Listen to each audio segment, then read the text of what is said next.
স্বপ্ন জড়িয়ে দাও। অবুজ কুসুম কলি রঙেতে রাঙিয়ে যদি মমতার রঙে তার রাঙিয়ে নাও। হাত বাড়িয়ে দাও, দু হাত বাড়িয়ে দাও।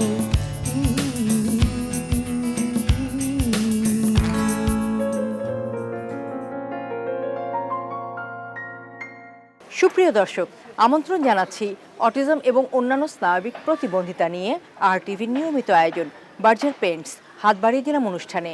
আর সঙ্গে আছে আমি সৈয়দা মুনিরা ইসলাম। দর্শক, আজ আমি চলে এসেছি সাভারের শিমুলতলিতে।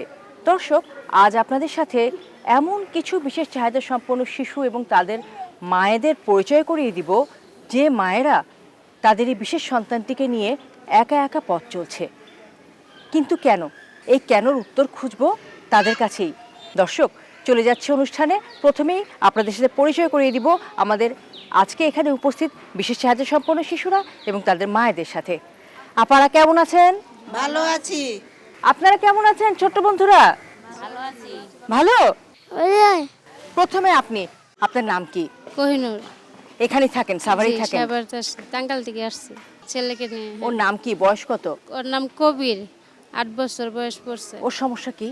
সমস্যা, হাঁটতে পারে না, হাতে দুলা খাইতে পারে না, কথা বলতে পারে না ঠিক মতে। তার প্রতিবন্ধিতার ধরনটা কি? তার সিপি সিপিত। আচ্ছা আপা, আপনার পরিচয়টি জানতে চাই। আপনার নাম কি? আমার নাম আসমা, আমার ছেলের নাম রাব্বি। ছেলের বয়স কত আপা? 14 বছর। আপনার কি সাভারেই থাকেন? আমি সাভারে থাকি, আমার দেশের বাড়ি বরিশাল বাকুরগঞ্জ। আচ্ছা, ছেলের সমস্যা? সমস্যা যে হাঁটতে পারে না, বসতে পারে না, কথা বলতে পারে না, তাকে সম্পূর্ণটাই করে দিতে হয়, খাওয়াইয়া সব কিছু। আপা, আপনি কি জানেন আপনার সন্তানের সমস্যাটার নাম কি? না আপা, আমি জানি না এটা। জানতে চেষ্টা করেননি? জানতে চেষ্টা করি নাই, অনেক ছোটবেলা ট্রিটমেন্ট করেছিলাম, এখন করাইতে পারি না কারণ ওর বাবা চলে গেছে পর থেকে, আর এটা আমি করিনি। আর আপা, আমি জানবো কেন তার বাবা চলে গেছে, আরো বিস্তারিত আপনাদের সাথে আমি আলাপ করব। আগে আপনাদের সাথে পরিচিত হয়ে নিই তারপর। হ্যাঁ দর্শক, এখন আমার হাতের বাম পাশে যে আপারা বসে আছে ওনাদের সাথে পরিচিত হব। জি আপা, আপনার নামটি বলেন, পরিচয় দেন। আমার নাম মোসাম্মদ সাইনা আক্তার। আপনি কি সাভারেরই বাসিন্দা?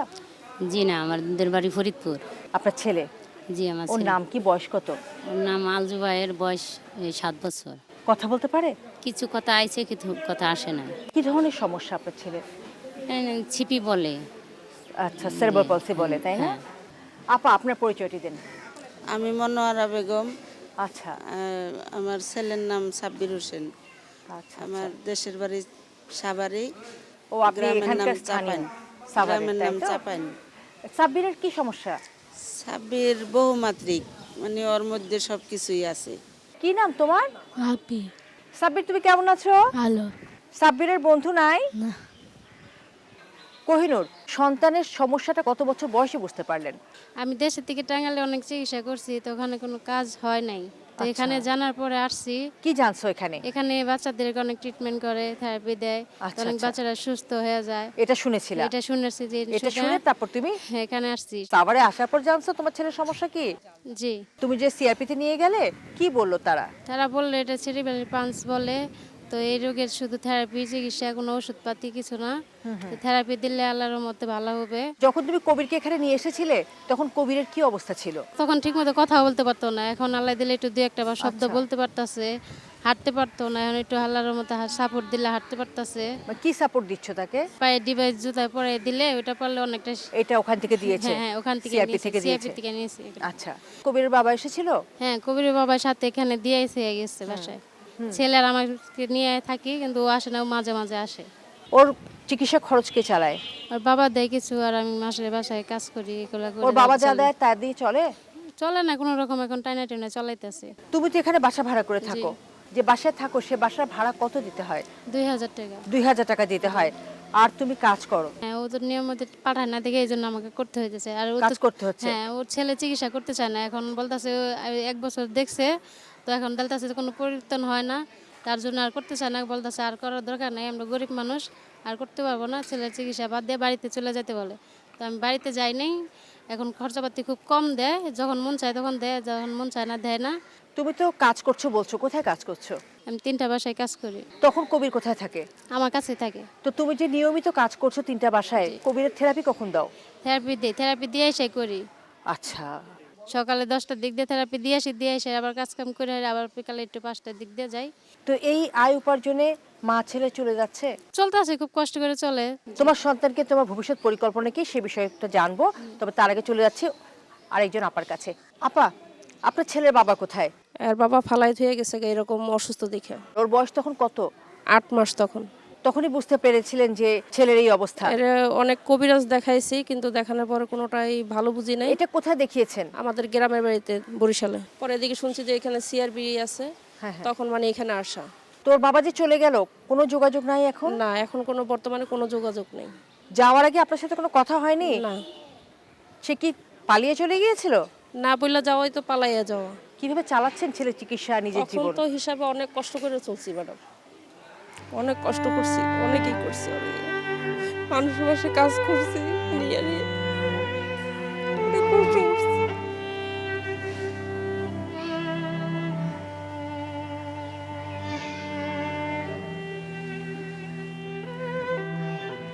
এই অসুস্থ সন্তানটিকে সাথে রেখে রেখে মানুষের বাসায় কাজ করেছেন। এখনো সেই কষ্ট করতেছি। এখন এই যে ছেলে ফালাই থেকে এক বাসায় চাকরি করে বলতে একজনের বাচ্চা দেখাশোনা করি, ওর রাইখা যায় বাসায়। আমার মুরব্বী একটা মা আছে, উনি দেখাশোনা করেন। তো ওইখান থেকে যে টাকা দেয় আমাকে, ওইটা আমার সংসার চলে না। কারণ বাচ্চার আছে, চিকিৎসা আছে, নিজের খরচা আছে, বাচ্চার খরচা আছে, এই জন্য চালাইতে পারতেছি না, খুব হিমশিম খেয়ে যাচ্ছি। আপা, ওর চিকিৎসা চলছে? না, এখন বর্তমানে আমি চালাইতে পারতেছি না। কতদিন চিকিৎসা চলছে না? ছোটবেলা করেছিলাম তো টাকার জন্য, আর ওর বাবা যখন ফালাই হয়ে গেছে তখন থেকে আর ট্রিটমেন্ট আর করাইতে পারিনি আমি। তখন থেকে যদি আমি ট্রিটমেন্ট করাইতাম তাহলে কিছু হলে আমার সন্তানের ফ্রি হইতো। তখন থেকে ট্রিটমেন্ট বন্ধ। তার বাবা কোথায় থাকে এগুলো জানতেন না? জানতাম, কিন্তু আমি ও যখন ফালাই হয়ে গেছে আমি আর এটা নিয়ে আর ই করি নাই, যে ফালাই হয়ে গেছে ছেলে এরকম দেখে মানে ফালাই হয়ে গেছে। তার বাবা হিসেবে একটা দায়িত্ব আছে তো? তার দায়িত্ব নাই দেখি তো সে ফালাই হয়ে গেছে, নাহলে তো আমার দিয়েই যেত বা ছেলের দেখাশোনা করতো। সে তো ফালাই দিয়ে চলে গেছে, আমি তো আর ফালাইতে পারবো না তারে। আপনার স্বামীকে আপনি বোঝাননি যে সন্তানটা যে এরকম হয়েছে এটা যে আপনার একার দায় না? হ্যাঁ, সেটা তারে বলছি আমি। বলে যে এটা আমি আমার পক্ষে সম্ভব না, যদি ভালো হতো সেটা হয়েছে আলাদা কথা। তো এই পর্যন্ত কষ্ট করে এখনো তারে চালাইতেছি, মানুষ করতেছি। মানে মানুষ বাসা ভাড়া কত দিতে হয় আপনার? বাসা ভাড়া 2200 টাকা দিতে হয়। তারপর খাওয়া খরচ আছে, খাওয়া সবকিছু খরচা আছে। আছে। ওর কি কি সমস্যা আছে এটা ছাড়া? বসতে পারে না, দাঁড়াতে পারে না, আর? কিছু যে চাইয়া খাবে সেটা না, হাত দিয়ে কিছু ধরতে পারে না, বলতেও পারে না যে আমার খিদা লেগেছে বা খিদা কিছু? লাগছে কিছুই বলতে না, সবকিছু তার টাইম মতন করতে হয়। পোশাক পায়খানা সবই সে বিছানায়। রাতে ঘুম হয়? রাত্রে ঘুমটা হয় অত না, খুব কম হয়। তার আবার খিঁচুনি আছে, একটু খিঁচুনি আছে? হ্যাঁ, খিঁচুনি সমস্যা আছে। খিচুনির ওষুধ খাওয়াচ্ছেন? হ্যাঁ, খিঁচুনি ওষুধ খাওয়াচ্ছে, ডাক্তার দেখাই। আপনার রাব্বির কি সুবর্ণ নাগরিক কার্ড আছে? না ম্যাডাম। কেন? ওর তো বয়স এখন 14 বছর। উপজেলা করতে দিছি কিন্তু এখনো হয় নাই। কবে করতে দিয়েছেন? সেটা 3 বছর হয়েছে। 3 বছর হয়ে গেছে এখনো হয়নি? না, শেষ কবে খোঁজ নিয়েছেন? শেষ নিচে অনেক আগে, আর যাওয়া হয় নাই, কারণ জিজ্ঞেস করলে বলে হয় নাই। কেন হয়নি সেটা বলে না? আসে নাই এটা বলে? হ্যাঁ, আমার পাশের ওই আপাও যাই আসছে কয়দিন আগে। আচ্ছা, এখন আপনি সাভার উপজেলা সমাজসেবা কার্যালয়ে যাবেন, যে সরাসরি কথা বলবেন, কারণ এই সুবর্ণ নাগরিক কার্ডটা না হলে কিন্তু আপনার সন্তান অনেকগুলো সুবিধা থেকে বঞ্চিত হচ্ছে। জি জি। আপনার সন্তানের সুবর্ণ নাগরিক কার্ডটা থাকলে ওর চিকিৎসার জন্য তো আপনার অনেক খরচ হচ্ছে, যেটা কিনা জোগাড় করতে পারছেন না। জি। সরকারের এনডিডি ট্রাস্ট কিন্তু এদেরকে এককালীন চিকিৎসা ভাতাও দিয়ে থাকে বিশেষ চাহিদা সম্পন্ন মানুষদের, তো সেইটাও তো আপনি পাচ্ছেন না। না। কি কি সুযোগ সুবিধা পেলে রাব্বির মতো সন্তানকে নিয়ে এগিয়ে যাওয়া আরো সহজ হয় বলে আপনি একজন বিশেষ চাহিদা সম্পন্ন সন্তানের মা হিসেবে মনে করেন? ওর একটা চেহারার দরকার, সেটাও মানে নাই। বসার জন্য হুইল চেয়ার নাই? না। আপনি হুইল চেয়ারটার জন্য আবেদন করেছেন কোথাও?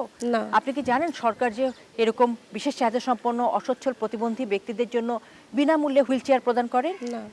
আপনি সেটা জানেন না? জাতীয় প্রতিবন্ধী উন্নয়ন ফাউন্ডেশন বরাবর আপনি আবেদন করলে আপনি আপনার সন্তানের জন্য একটি হুইল চেয়ার পেতে পারেন। তাহলে আবেদন করতে হবে তো? জি। আর কিছু চাওয়ার আছে? আর কিছু বলার আছে? না। রাব্বির বাবার প্রতি একটা কথা বলার নাই? ওই যে অসহায় সন্তান যে ফালাই থুয়ে যায়, তাকে বলার মতন আমার কোনোটাই ভাষা বা কোনোটাই কিছু নাই আমার। কখনো ভেবেছিলেন যে এরকম কাজ করতে হবে? বাবার বাড়িতে যে বড় হয়েছে এরকম কোনোদিনও আমি স্বপ্ন ভাবিনি যে মানুষের বাসায় কাজ করে খাবো, কিন্তু আজকে এই সন্তানই করার জন্য কাজ করে খাইতে এসেছি। মানুষের বাসায় কাজ করে আয় রোজগার করছেন, সে কাজটা করতে হচ্ছে, তাই না? এই সন্তানের জন্য, কারণ আপনি মা। এই সন্তানের জন্যই আর কি যত কাজ করা যত কারণ আমি তো মা, কারণ আমি তো আর ফালাইতে পারবো না তারে, তার বাবা তো আর কোনো খোঁজ খবর নেয় না, এই জন্য আমি আর কোনো করি না। যে আমি যখন থাকবো না, তখন আমার এই সন্তানের কি হবে, কে দেখবে তারে? তার নানু না হলে আজকে আছে কালকে নাই, তখন কি হবে? তখন তো দেখার মতন তারে কেউ নেই। আমরা বুঝতে পারছি যে এটা কতটা অভিমান নিয়ে, কতটা কষ্ট নিয়ে আপনি এই কথাগুলো বলেছেন আপা। আপা রাব্বির জন্য অনেক শুভকামনা থাকলো। দর্শক, এখন চলে যাচ্ছি আরেকজন আপার কাছে। কোহিনূর, ছেলের সুবর্ণ নাগরিক কার্ড আছে? না, নাই। কেন? কার্ড করার জন্য অনেক করছে, গ্রামে করছি, এখনো হয় নাই। কতদিন আগে করেছো? যখন 4 বছর বয়স তখন থেকে করছে। আর এখন কত বছর বয়স? এখন 8 বছর পড়ছে। কারণ কার্ড না হলে রাষ্ট্র যে সুযোগ সুবিধাগুলো সৃষ্টি করেছে তাদের উন্নয়নের জন্য, সেগুলো তো কিছুই পাবে না সে। জি।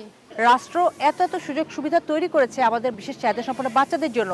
আমরা মা বাবা যদি সচেতন না হই, আমরা যদি এই অধিকারগুলো না এনে দিই আমার সন্তানের জন্য, তাহলে কিভাবে হবে? দর্শক, প্রত্যেকটা উপজেলাতেই সমাজসেবা কার্যালয় আছে। সেই সমাজসেবা কার্যালয়ে গেলেই কিন্তু জানা যায় আমাদের বিশেষ চাহিদা সম্পন্ন এই জনগোষ্ঠীর জন্য রাষ্ট্র কি কি সুযোগ সুবিধা তৈরি করেছে আর কোন কোন উপায়ে সেই সুযোগ সুবিধাগুলো পাওয়া যেতে পারে। সেই অধিকারগুলো আপনারা আপনার সন্তানদেরকে এনে দেওয়ার চেষ্টা করবেন। সব বাসাতেও বাচ্চাকে সাথে করে নিয়ে কাজ করার সুযোগও দেয় না। হ্যাঁ, তখন তখন কি করব? তখন এখানে বাসায় রাখা যায়, বাড়িওয়ালাদেরকে বলে যাই, কিছুক্ষণ সময় রাখা যায়, কাজ করে আবার আইসা দেখা যায়। কিন্তু আপনার ছেলে তো হাঁটতেও পারে না। না, হাঁটতেও পারে না। হ্যাঁ, বাসায় থুয়ে যাই। কিন্তু আপনি ওর চিকিৎসাটা করাতে পারছেন না। চিকিৎসাটা পুরোপুরিভাবে এখন করাইতে পারতেছি না। এসব বাচ্চা চিকিৎসা করতে গেলে অনেক টাকা পয়সা লাগে, তো আমাদের অত টাকা পয়সা নাই, এই জন্য ওরকম ভাবে চিকিৎসা করতে পারতেছি না। আমাদের বিশেষ বাচ্চাদের চিকিৎসা একটু খরচ কমে আসলে, তো আমাদের বাচ্চাগুলো চিকিৎসা যদি একটু ভালো মতো হইতো, তো আল্লাহর মতো মনে হয় হাঁটতে পারতো, সুবিধা অনেকটাই অনেক ভালো দিকে আগাতে পারতাম। এই যে 3-4 বাসায় কাজ করতে হচ্ছে, নিজের পেট চালাতে হচ্ছে, ছেলের খাবার জোগাড় করতে হচ্ছে, তাই না? হ্যাঁ। কখনো ভেবেছিলেন যে এরকম কাজ করতে হবে? না, আমি কখনো ভাবি নাই যে আমার ছেলেকে নিয়ে এইভাবে কাজ করে চলতে হবে। তার বাবা যদি পুরোপুরিভাবে এরকম খরচাটা দিত, তাহলে আমার কারো বাসায় কাজ করা হতো না, বা আমার ছেলের চিকিৎসা ভালোভাবে চালিয়ে যেতে পারতাম। আমি আসি, এখন সব কিছু করে দিতে পারতাছি। যখন আমি থাকবো না, তখন আমার ছেলেকে কে খাওয়াবে, কে পায়খানা প্রস্রাব করে দিবে, তার কিভাবে জীবন যাপন চলবে, তার কিভাবে ভবিষ্যৎ চলবে, এগুলো ভাবলে অনেক কষ্ট লাগে। মাননীয় প্রধানমন্ত্রীর কাছে একটা চাওয়া, যেন আমি যখন থাকবো না, তখন আমার সন্তানের পাশে যেন কেউ থাকে, যেন সে রোডে দিয়ে চলে ফিরে খাইতে পারে। আর বাবা নয় পিছিয়ে টানিয়ে গেছে, কিন্তু আমি তার পিছ টান দিতে পারতেছি না। তাই আমার আল্লাহর কাছে একটা আশা আছে যে আমি আমার সন্তানের চিকিৎসা চালিয়ে গেলে আমি এর ভালো ফল পাবো, তাই এই জন্য চিকিৎসা চালিয়ে গেতেছি। দর্শক, বিশেষ চাহিদা সম্পন্ন এই মানুষগুলোর চিকিৎসা অনেক ব্যয়বহুল। কোহিনূর কিংবা এখানে যে মায়েরা উপস্থিত আছেন, তাদের পক্ষে আসলে এত ব্যয়বহুল চিকিৎসা চালানো সম্ভব না। এই মায়েরা মানুষের বাসায় কাজ করে যেটুকু উপার্জন করছে, 3 বেলা খাবার জোগাড় করতেই কিন্তু হিমশিম অবস্থা। তার উপর সন্তানদের চিকিৎসা খরচ কিভাবে যোগাবে? দর্শক, আমাদের পাশে আরও 2জন মা আছেন, তাদের এই বিশেষ পথ চলার অভিজ্ঞতার কথা শুনবো। তবে তার আগে নিয়ে নেব ছোট্ট একটি বিরতি। দর্শক, অটিজম এবং অন্যান্য স্নায়বিক প্রতিবন্ধিতা নিয়ে RTV নিয়মিত আয়োজন বার্জার পেন্টস হাতবাড়ি জেলা অনুষ্ঠানের এই পর্যায়ে নিয়ে নিচ্ছি ছোট্ট একটি বিরতি। ফিরবো কিছুক্ষণের মধ্যেই, আমাদের সঙ্গে থাকুন। হাত বাড়িয়ে দাও। সুপ্রিয় দর্শক, বিরতি শেষে আবারও সবাইকে আমন্ত্রণ জানাচ্ছি অটিজম এবং অন্যান্য স্নায়বিক প্রতিবন্ধিতা নিয়ে RTV নিয়মিত আয়োজন বার্জার পেন্টস হাত বাড়িয়ে দিলাম অনুষ্ঠানে। দর্শক, আজ আছি আমি সাভারের শিমুলতলিতে, আর কথা বলছি এমন কিছু মায়ের সাথে যে মায়েরা একা একা তাদের এই বিশেষ চাহিদা সম্পন্ন সন্তানদেরকে নিয়ে পথ চলছেন। দর্শক, আবারও চলে যাই মায়েদের কাছে, শুনি তাদের এই পথ চলার অভিজ্ঞতার কথা। মনোয়ারা আপা, আপনার কথা শুনি। সাব্বিরকে নিয়ে চলার পথ তো আমার অনেকই কষ্ট। সাব্বিরের বয়স কত এখন? সাব্বিরের বয়স 10 বছর। আচ্ছা, সাব্বিরের বাবা কোথায়? সাব্বিরের বাবা তো মারা গেছে 3 বছর। সংসার আর কে কে আছে?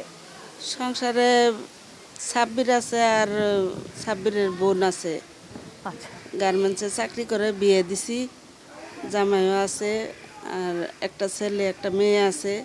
আপনি তাদের সাথে থাকেন? জি, আমার জন্য মেয়ে আমার কাছে। আমার মেয়ে গেলে আমাকে দেখবো কে, এই কারণে আর কি আমার কাছে থাকা। তা মেয়ে গার্মেন্টস করে আমাদেরকে মা ছেলেরে খাওয়ায়। আমার মাজায় ব্যথা, পায়ে ব্যথা, আমি তার জন্য কিছু করতেও পারি না, আমি চলতেও পারি না।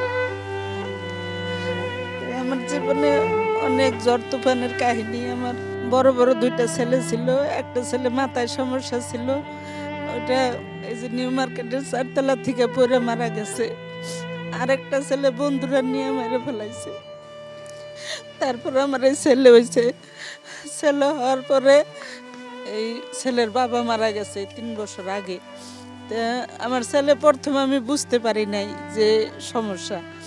আস্তে আস্তে দেখি যে আমার ছেলে হাঁটে না, কথা বলে না, মুখ বার।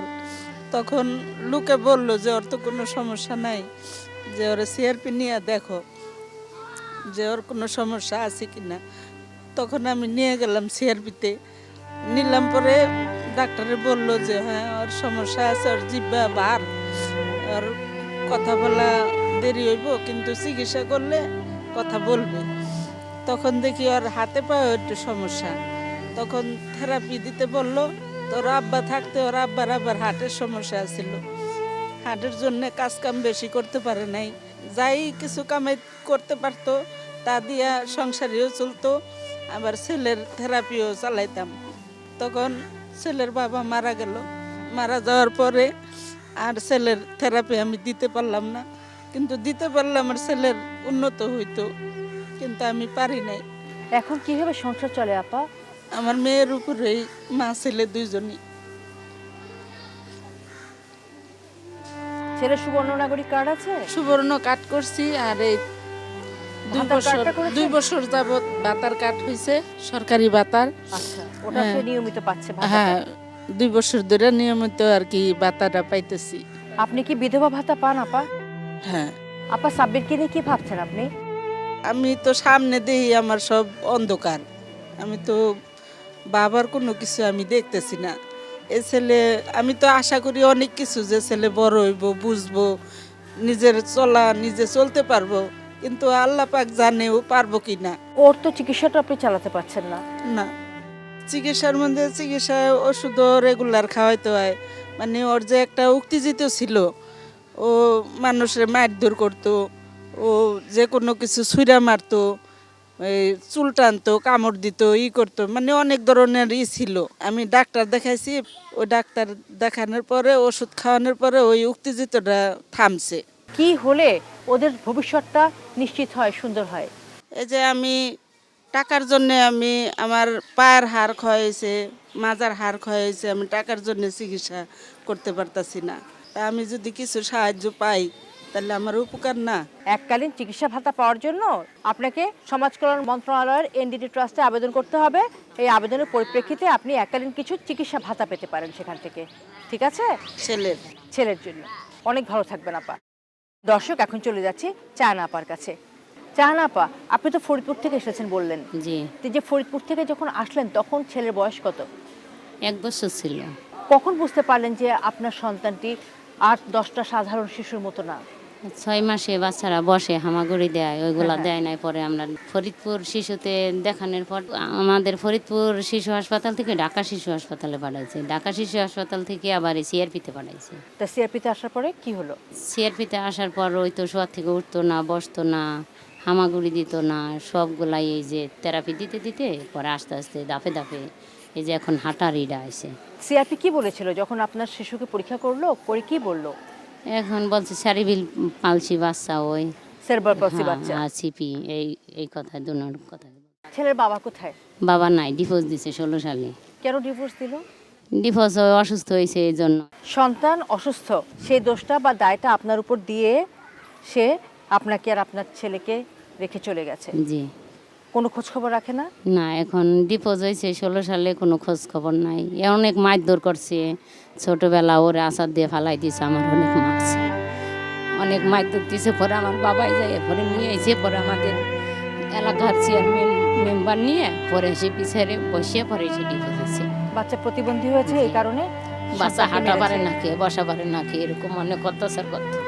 তারপর পরে মেম্বার চেয়ারম্যান নিয়ে পরে আমার এলাকার মানুষজন নিয়ে পরে সে ডিভোর্স হয়েছে। ছেলের কোনো ভরণ পোষণ দেয় না? না, ছেলের কোনো বড় খরচই দেয় না এখনো? কোনো খরচ দেয় না। যে আমি মানুষের বাড়ি কাজ করি, বাসা বাড়ি কাজ করি, কয়েক বাসায় কইরে এই যে চিকিৎসা চালাইতেছি।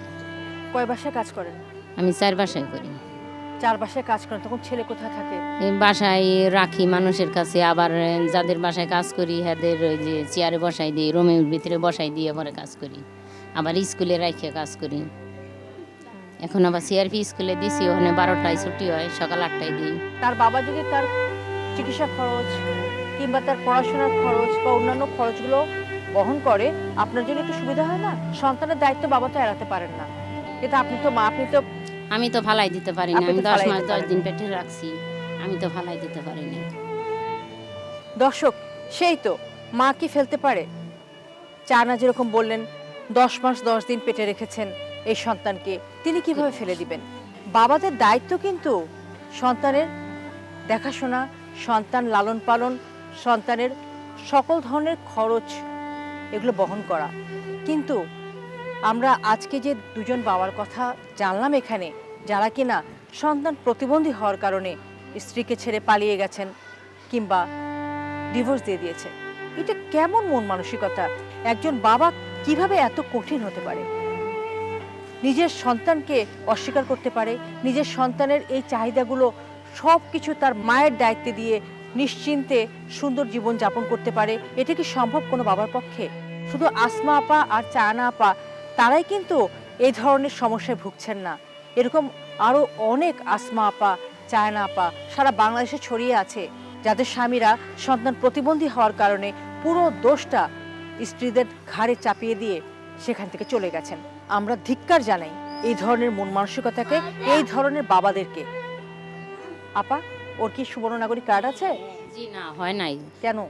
আমি প্রথম করোনার আগে দিছি বানাইতে সাভার উপজেলায়, অনেক একলগে অনেক মানুষই দিছি, সবার হয়েছে, আমগো 2টা কার্ড হয় না, আর একটা আফার মা আর ওর। এরকম তো হতে পারে যে আপনার ফরিদপুরের ভোটার আপনি, এরকম তো আমরা একলগে ওই যে যেমন আচ্ছা। কুমিল্লার না একজনের দিছে। সেক্ষেত্রে এরকম হতে পারে যে কাগজপত্র কিছু জমা দিতে হয়, কিছু কাগজপত্র চায়, সেই কাগজপত্রগুলো জমা দিলে পারে তখন কিন্তু এটা হয়ে যায়।